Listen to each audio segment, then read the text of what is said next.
نے قرآن مجید فرقان حمید میں سے ایک آیت کا کچھ حصہ پڑھنے کا شرف حاصل کیا ہے۔ دعا ہے رب العالمین کی بارگاہ میں مجھے اس آیت مبارکہ کا صحیح معنوں میں مفہوم بیان کرنے اور آپ سب کو سننے، پھر ہم سب کو اخلاص نیت کے ساتھ اس پر عمل کرنے کی توفیق عطا فرمائے۔ تمام تعریفیں پھر میرے کریم آقا علیہ الصلوۃ والسلام کی بارگاہ میں اس صحابی نے عرض کی، یا رسول اللہ صلی اللہ علیہ وسلم، اگر میں تہائی حصہ درود پاک میں خرچ کروں، یعنی ایک حصہ روزی کمانے کے لیے صرف کروں، 3 حصے وقت کا میں آپ پر درود پڑھوں، کیا یہ میرے لیے بہتر ہوگا؟ میرے کریم آقا علیہ الصلوۃ والسلام نے ارشاد فرمایا، بہتر ہے 3 حصے درود پڑھتا ہے، لیکن اگر اس سے بھی زیادہ کر لے تو اس سے بھی تمہارے لیے آسانی ہو جائے گی۔ تو پھر اس صحابی نے عرض کی، یا رسول اللہ صلی اللہ علیہ وسلم، میں سارا دن ہی آپ پر درود پاک پڑھتا رہوں گا۔ تو پھر فرمایا، اگر تم سارا دن ہی درود پاک پڑھتے رہو گے، میری محبت میں سارا دن لگے رہو گے، تو یاد رکھ لو کل قیامت کے دن تم میرے ساتھ اس طرح ملے ہوئے ہوگے۔ تو دوستو، درود پاک پڑھنے کے بڑے فضائل۔ آقا کریم علیہ الصلوۃ والسلام قیامت کے دن میرے کریم آقا علیہ الصلوۃ والسلام جب اللہ کی بارگاہ میں سجدہ ریز ہوں گے، لوگوں کا حساب و کتاب ہوگا، لوگ حساب و کتاب میں مشغول ہوں گے۔ حضرت آدم علیہ نبینا علیہ الصلوۃ والسلام فرماتے ہیں کہ 60 فٹ لمبا اور چوڑائی میں، اور فٹ بھی اس وقت کے ہوں گے، ایک سٹیج بنایا جائے گا، اور جب حساب و کتاب شروع ہوگا، ایک شخص کا اعمال نامہ رب کی بارگاہ میں پیش کیا جائے گا۔ جب اس نامہ اعمال کو پیش کیا جائے گا، دوستو پھر عمل یہ ہوگا،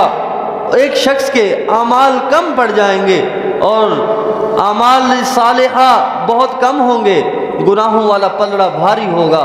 حضرت آدم علیہ نبینا علیہ الصلوۃ والسلام حضور علیہ الصلوۃ والسلام کی بارگاہ اقدس میں حاضر ہوں گے، عرض کریں گے، یا رسول اللہ صلی اللہ علیہ وسلم، آپ کا امتی ہے،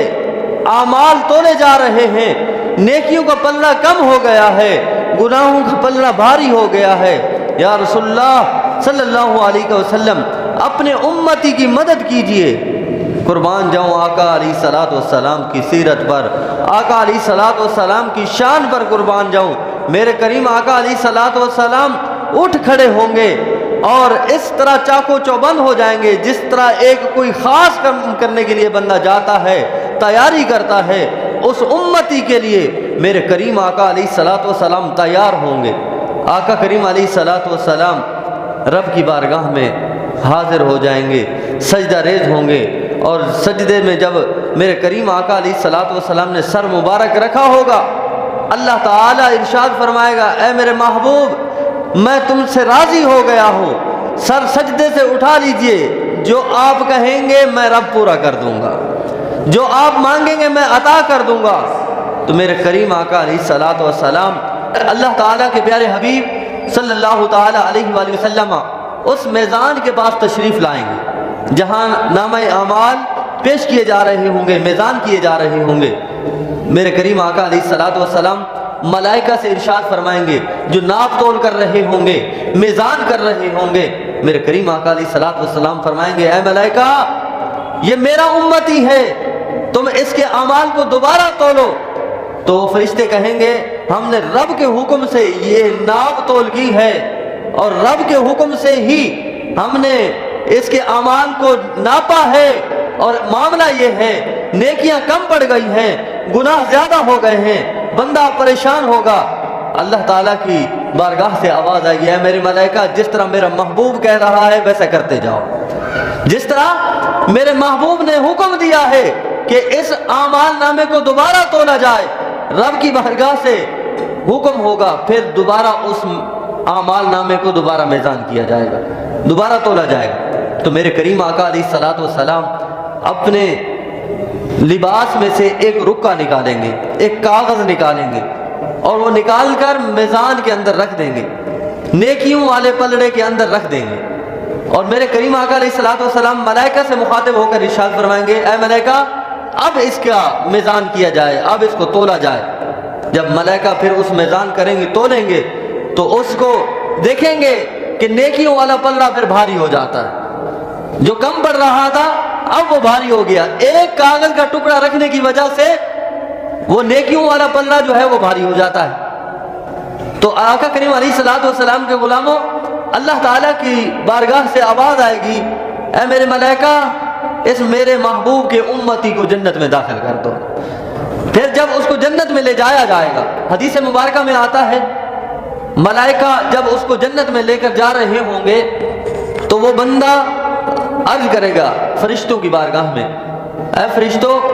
تھوڑی دیر رک جاؤ، میں کچھ کہنا چاہتا ہوں۔ ملائکہ کہیں گے کیا کہنا چاہتے ہو؟ وہ شخص کہے گا میں اس شخص سے ملنا چاہتا ہوں جس نے میرے اعمال نامے کے اندر، نیکیوں کے اندر ایک کاغذ رکھا ہے، اور اس کاغذ کی عوض اللہ تبارک و تعالیٰ نے میری نیکیوں کو زیادہ کر دیا ہے اور مجھے جہنم سے بچا کر جنت میں داخلہ کرا دیا ہے، میں اس شخص سے ملنا چاہتا ہوں۔ تو ملائکہ کہیں گے جاؤ، وہ سامنے کھڑے ہوئے ہیں، آپ جا کر مل لو۔ وہ بندہ گناہگار، سیاہکار محبوب خدا کی بارگاہ میں پہنچے گا اور محبوب خدا کی بارگاہ میں عرض کرے گا کہ آپ کون ہیں اور آپ نے ایسا کون سا ایسا اچھا عمل کیا ہے جس کی وجہ سے میں جہنم کی آگ میں جلنے کی وجہ سے بچ گیا ہوں، ورنہ میرا ٹھکانہ جہنم تھا۔ تو میرے کریم آقا علیہ الصلوۃ والسلام اپنے امتی کو یاد دلائیں گے، اے میرے امتی تو مجھے بھول گیا، میں وہی ہوں جو دنیا میں تو مجھ پر درود پاک پڑھتا تھا، تو دنیا میں مجھے یاد رکھتا تھا، مجھ سے پیار کرتا تھا، اور یہ تیرا عمل مجھے بہت محبوب تھا اور رب کو بھی بڑا محبوب تھا، اور تو ساتھ ساتھ پڑھنے کے لکھتا بھی تھا، پڑھنا ہوا درود تو میرے پاس اسی وقت پہنچا دیا جاتا تھا، لیکن جو تو لکھتا تھا دنیا کے اندر میں بھی اپنے پاس لکھ کر اس کے محفوظ کر لیا کرتا تھا، اور وہی لکھا ہوا درود میں نے تمہاری نیکیوں کے پلڑے میں رکھا ہے، اور اللہ تبارک و تعالی نے اس درود پاک کے صدقے تمہاری نیکیوں کو بڑھا دیا ہے، اور تمہارے اعمال نامے کو جو نیکیوں والا پلڑا ہے اس کو بھاری فرما دیا ہے۔ تو اللہ کے حبیب صلی اللہ تعالی علیہ وآلہ وسلم جب اسے یہ خوشخبری سنائیں گے تو وہ گناہگار امتی خوش ہو جائے گا۔ دوستو اب اس امر کے اندر ایک نکتہ ہے، والذی یصلی علیکم وملائکتہ لیخرجکم من الظلمات الی النور۔ دنیا کے اندر ہم درود پاک پڑھتے ہیں، آپ بھی پڑھتے ہیں، میں بھی پڑھتا ہوں، دنیا والے بھی پڑھتے ہیں، اور ہم درود پڑھ رہے ہوتے ہیں، درود کے اندر یہ کہہ رہے ہوتے ہیں اے اللہ محبوب خدا صلی اللہ تعالی علیہ وآلہ وسلم کو وہ شان عطا فرما جس کے لائق ہمارے آقا کریم علیہ الصلوۃ والسلام ہے۔ اور اب ہم محبوب خدا کی تعریف کر رہے ہوتے ہیں اور اللہ کے حبیب کی تعریف کو جب بیان کر رہے ہوتے ہیں، صحابہ کرام علیہم رضوان نے عرض کی یا رسول اللہ صلی اللہ علیہ وسلم دنیا میں ہم آپ کی تعریف کرتے ہیں، آپ کے مرتبے کو بیان کرتے ہیں اور اللہ سے دعا کرتے ہیں اے اللہ آقا کریم علیہ الصلوۃ والسلام پر درود و سلام ہو اور ان کی آل پر درود و سلام ہو۔ تو ہر صحابی اپنے اپنے انداز میں درود پاک پڑھتا تھا، آقا کریم علیہ الصلوۃ والسلام کی بارگاہ میں پیش کرتا تھا۔ اب جتنی مجھ میں عقل ہے اور جتنی مجھ میں سکت ہے اور میں اپنے انداز سے آقا کریم علیہ الصلوۃ والسلام پر درود پاک پڑھتا ہوں، یعنی الفاظ کا چناؤ کرتا ہوں، الفاظ کو اچھے سے اچھا بیان کرنے کی کوشش کرتا ہوں۔ میں کہتا ہوں محبوب خدا صلی اللہ تعالی علیہ وآلہ وسلم کی اچھے الفاظ کے اندر تعریفات بیان کی جائیں، اور میری جو سکت ہے، میری طاقت ہے، اس کے بساط کے مطابق ہی میں آقا کریم علیہ الصلوۃ والسلام پر درود پڑھتا ہوں، اور صحابہ بھی اسی طرح درود پڑھتے تھے۔ جب صحابہ درود پڑھتے، اچھے سے اچھے الفاظ بیان کرتے، حضور علیہ الصلوۃ والسلام کی تعریف کو بیان کرتے، تو میرے کریم آقا علیہ الصلوۃ والسلام فرماتے اے میرے صحابہ تمہارے الفاظ بہت کم ہیں، یہ تمہاری جو ادائیگی ہے، جو تم الفاظ میرے لیے بیان کرتے ہو، میری تعریف میں بیان کرتے ہو، یہ کم پڑ جاتے ہیں۔ میری شان رب نے بڑی فرمائی ہے اور میری شان بڑی اعلیٰ ہے۔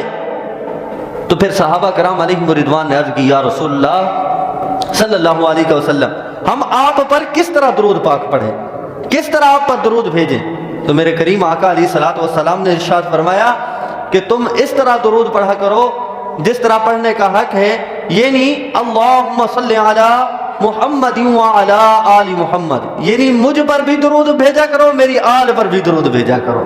جو مجھ پر بھی درود بھیجے گا، میری آل پر بھی درود بھیجے گا، میں اور میرا رب اس سے خوش ہو جاتا ہے، اللہ تعالیٰ اس سے خوش ہو جائے گا۔ اور انعام کیا ملے گا؟ یہ تو ہم رب کے محبوب کی تعریف کو بیان کر رہے ہیں، انعام کیا ملے گا؟ اللہ تعالیٰ نے ارشاد فرمایا هو الذی یصلی علیکم وملائکتہ لیخرجکم من الظلمات الی النور۔ جو شخص یہ درود پاک پڑھتا ہے، اور یہ درود پاک ہم نہیں پڑھتے، ملائکہ بھی درود پڑھتے ہیں، اللہ کی ذات بھی درود پاک پڑھتی، تو درود پڑھنے کا اجر یہ ملے گا هو الذی یصلی علیکم وملائکتہ لیخرجکم من الظلمات الی النور۔ اللہ تعالیٰ درود پاک پڑھنے کے صدقے دنیا کے اندر لیخرجکم من الظلمات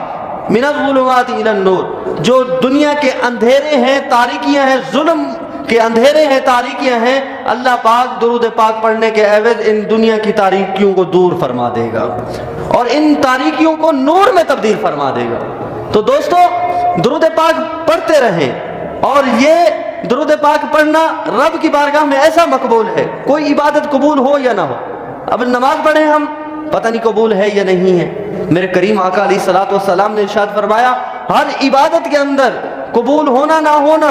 یہ ہو سکتا ہے، لیکن جو شخص مجھ پر درود پاک پڑھتا ہے، ابھی اس کا درود ختم نہیں ہوتا، اللہ تعالیٰ اسے پہلے قبول فرما لیتا ہے۔ درود پاک کثرت سے پڑھا کریں، نیکیوں کو عام کریں۔ یہ چھوٹی چھوٹی باتیں ہیں، یہ چھوٹے چھوٹے طریقے ہیں، ہم درود پڑھیں، ہم اپنے مسائل سے باہر آ جائیں گے۔ اگر ہم کوئی بڑے مسائل میں گھرے ہوئے ہیں، حضرت سیدنا عمر فاروق رضی اللہ تعالیٰ عنہ کی بارگاہ میں ایک شخص آیا، وہ اپنے گھر میں بڑا پریشان تھا۔ پریشانی کا عالم یہ تھا، اس نے اپنے اونچے قبیلے میں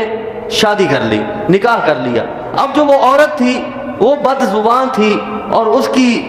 مقصد خدمت نہ کرتی، اس کا حکم نہ مانتی، اب وہ اونچے خاندان کی تھی، اس لیے اب وہ شخص پریشان ہو گیا، اسے لڑ جھگڑ بھی نہیں سکتا تھا، اس قبیلے کا مقابلہ بھی نہیں کر سکتا تھا۔ ہم تو چھوٹی چھوٹی باتوں پر پریشان ہو جاتے ہیں نا، چھوٹا سا مسئلہ آ جائے پریشان ہو جاتے ہیں۔ ہمارے گھروں کے اندر اگر چھوٹے چھوٹے جھگڑے پیدا ہو جائیں، ہم طلاق پر بات کر دیتے ہیں، تو ان چیزوں سے بچنا چاہیے۔ حضرت عمر فاروق رضی اللہ تعالیٰ عنہ کی بارگاہ میں ایک شخص حاضر ہوا، اب یہ شکایت دل میں لے کر آیا کہ حضرت عمر فاروق رضی اللہ تعالیٰ عنہ کی بارگاہ میں یہ شکایت کروں گا اور حضرت عمر فاروق رضی اللہ تعالیٰ عنہ اس مسئلے کا کوئی حل نکالیں گے اور کوئی حل ہو جائے گا۔ اب جب آئے تو جب دستک دی دروازے پر، تو اسی وقت حضرت عمر فاروق رضی اللہ تعالیٰ عنہ باہر سے کسی کام سے واپس لوٹے تھے، اور جیسے ہی گھر میں لوٹے آپ کی زوجہ عرض کرنے لگی کہ آپ سارا دن باہر رہتے ہیں، میں سارا دن گھر کے کام کرتی ہوں، بچوں کو سنبھالتی ہوں اور میں ان کی خدمت کرتی ہوں، ابھی آپ گھر میں داخل ہوئے ہیں، پھر باہر دروازے پر کوئی آگے آئے، ابھی پھر آپ باہر چلے جائیں گے۔ مقصد اونچے لہجے میں بات کر رہی ہیں آپ کی زوجہ۔ اب وہ باہر شخص جو کھڑا ہے اپنی شکایت لے کر آیا ہے اور مسئلے کا حل سوچنے کے لیے آیا ہے کہ مسئلے کا حل نکل جائے۔ حضرت سیدنا عمر فاروق رضی اللہ تعالیٰ عنہ کے دروازے پر جب اس نے سنا کہ حضرت عمر فاروق رضی اللہ تعالیٰ عنہ کی زوجہ کا یہ حال ہے، وہ اپنے شوہر کو یہ کہہ رہی ہے آپ باہر ہی رہتے ہیں،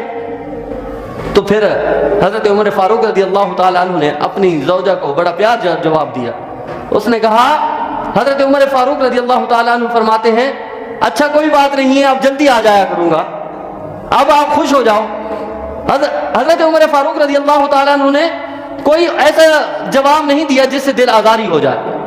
اب پھر کہنے لگے ابھی اور کوئی بات رہ گئی ہے تو وہ بھی بتا دیں، وہ بھی میں سن لیتا ہوں۔ حالانکہ جلیل القدر صحابیوں میں سے ہیں حضرت عمر فاروق، ان کا دبدبہ ایسا ہے، ان کا رعب ایسا ہے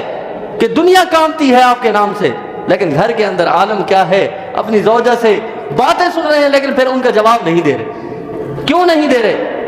بس یہ حکمت تھی۔ اب دروازے پر دستک ہوئی، جو دروازے پر بندہ کھڑا ہوا تھا اس نے سوچا اب یہ میرا مسئلہ کیا حل کریں گے، ان کے گھر میں خود یہی مسئلہ ہے۔ جب باہر آئے تو حضرت عمر فاروق رضی اللہ تعالیٰ ہو جاتے ہیں۔ تو پتہ یہ چلتا ہے کہ ہر معاملے کے اندر جب انسان بردباری سے کام لیتا ہے، برداشت سے کام لیتا ہے، چھوٹی چھوٹی مسائل ہر گھر میں ہو جاتے ہیں، کاروبار میں ہو جاتے ہیں، اس میں اپنے اخلاق کو ضائع نہ کریں، اس کو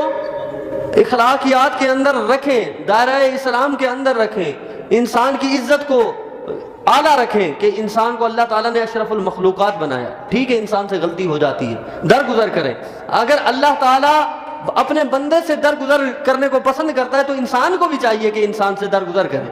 انسان کو معاف کر دے. جو انسان ایک دوسرے کو معاف کرتا ہے اللہ تعالیٰ اس کے گناہوں کو معاف فرما دیتا ہے. اللہ تبارک و تعالی ہمیں عمل کی توفیق عطا فرمائے. اللہ تبارک و تعالی ہمیں سیرت مصطفیٰ صلی اللہ تعالی علیہ وآلہ وسلم پڑھ کر اور اس پر چلنے کی توفیق عطا فرمائے. وآخر دعوانا ان الحمد للہ رب العالمین.